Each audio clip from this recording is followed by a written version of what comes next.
So the Datsun may have changed just a little bit. Yeah, just a wee little bit. You see, there is a fender behind me. I had already started working on it and taking some stuff off. That's putting it lightly. Here, I'll show you.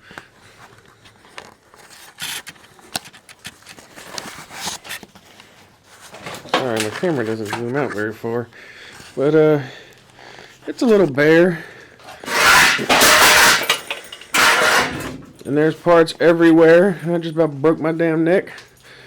But, yeah, so there is rust. This rocker panel is worse than the other side.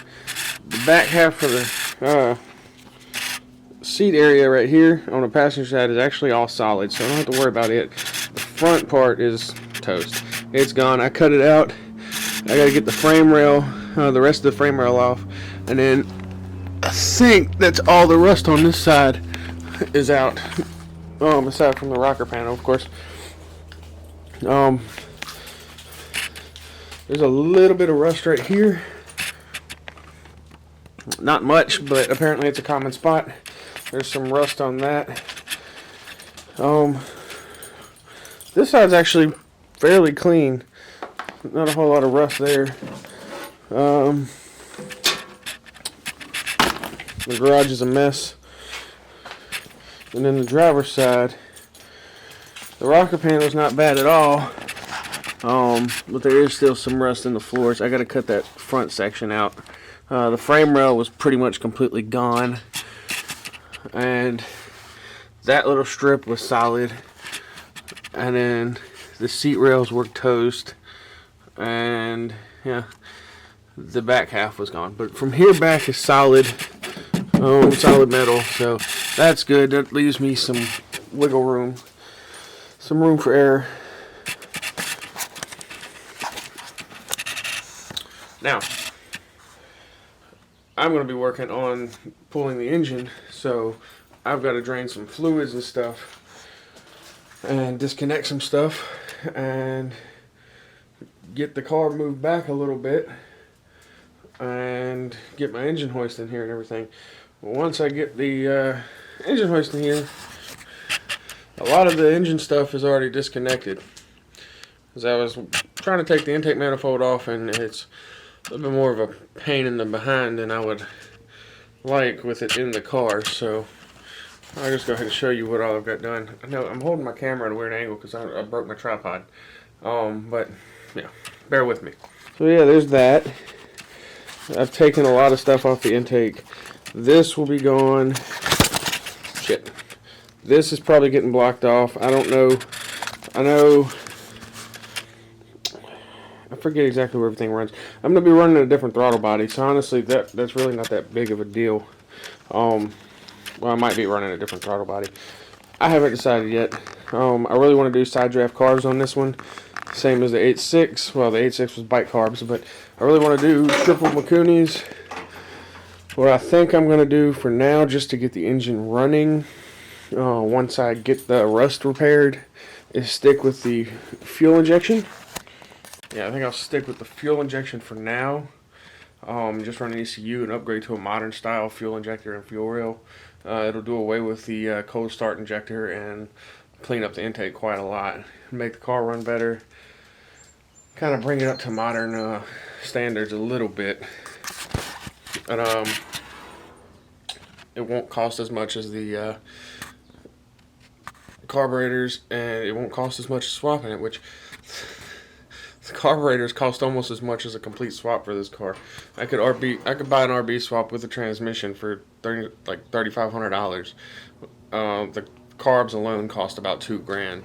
So, you know, it all depends on what I decide what I want to do. An RB swap would be cool, but I kind of want to keep it original. This is a numbers matching car, so it would be cool to have the original engine still in the car and just built and running good.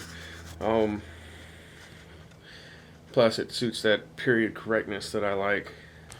Alright, so, just gonna kind of, time-lapse this, because, yeah, I don't know exactly what I'm doing right now. Never pulled an engine out of one of these, so we're gonna hop to it.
Alright, so I've already got everything disconnected and started pulling the engine. I'm getting hung up on the transmission. But we're getting there. The engine is like halfway out, and I'm getting hung up on the AC compressor is not letting me pull it forward enough, and the transmission is getting hung up under there, and I haven't been able to figure out what it's getting hung up on.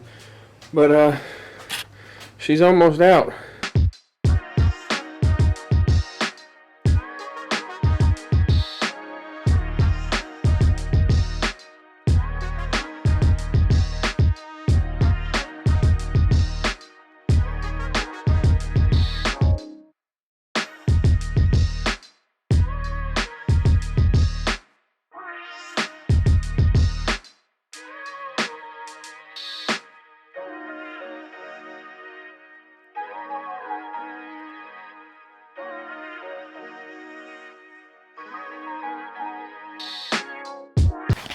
Right off the rip, I noticed this before I pulled the engine.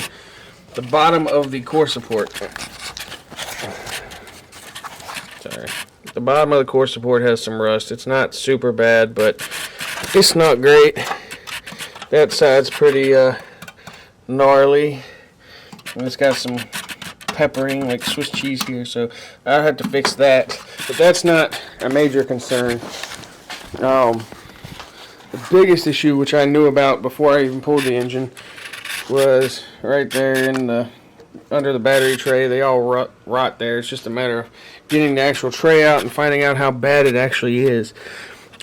Hopefully it's not, rust cancer in the firewall, but if it is, I'll fix it. There's a little bit of rust down there on the bottom of that frame rail, but again, Datsun, so kind of expected it.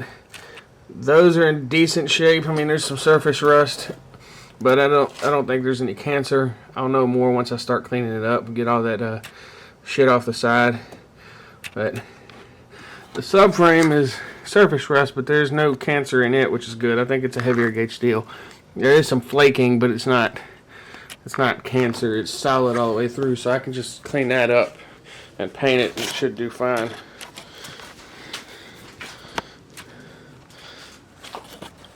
And the next step will be to remove all of this extra shit. Obviously the coil still has to be there, but the engine is going to be downsizing itself a little bit. So we got some of the AC stuff over here. All the AC stuff's coming out. I'm not running AC. I'm not worried about it. It's not important. This car is not going to be my daily driver, though I probably will drive it more than I drive my daily driver. That makes a lot of sense.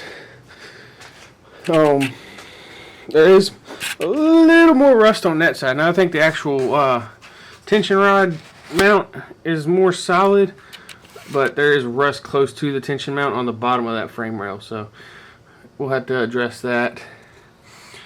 Yeah.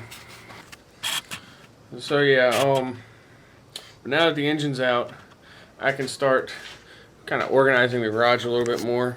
I can put the engine on the engine stand, prep it clean. I'm going to be bringing the maintenance up on it, but the engine did run, so I'm going to be, it'll be lightly modified. Like I'm upgrading the injectors to a modern style injector with a modern fuel rail. Doing away with the cold start injector because it won't be needed.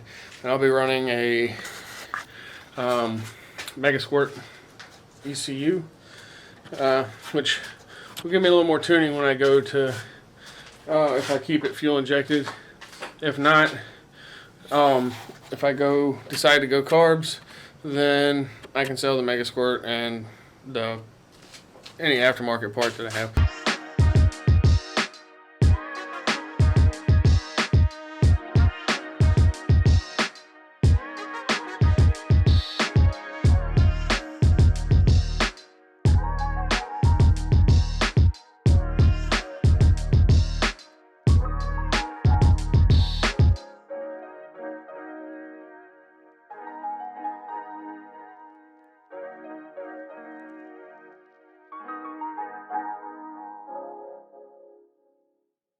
Alright, so intake and exhaust is off. I mean, obviously there's carbon in the exhaust ports, but the intake ports are fairly clean. I mean, aside from the dirt I knocked into them, pulling the intake off, but the intake ports are fairly clean. I haven't looked down inside to see what the valves look like. Oh yeah.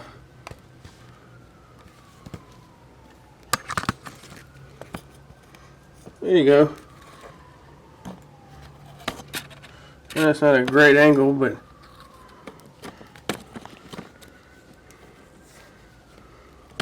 yeah, no.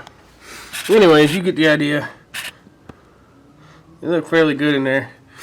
I still got a couple things to do. I need to get the clutch and pressure plate off and flywheel so that I can get it on the engine stand that I still got to get down from the rafters. Because the never gets worked on small block is sitting on this engine stand. Pretty much done in the garage tonight. I got the flywheel and everything off the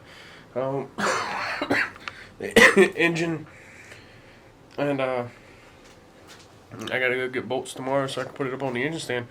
And then from there we'll be cleaning. I'll be starting the body work on the Datsun. Don't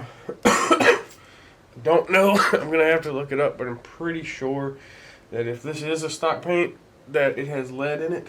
I don't know if it's a stock paint or not, but it looks like it. So if it is a stock paint and it has lead in it, then I have to be careful when I go sanding on it. I have to wear a respirator.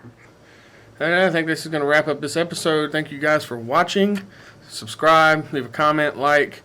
Go check out my TikTok, Instagram, whatever. Appreciate you, and stay tuned for the next one.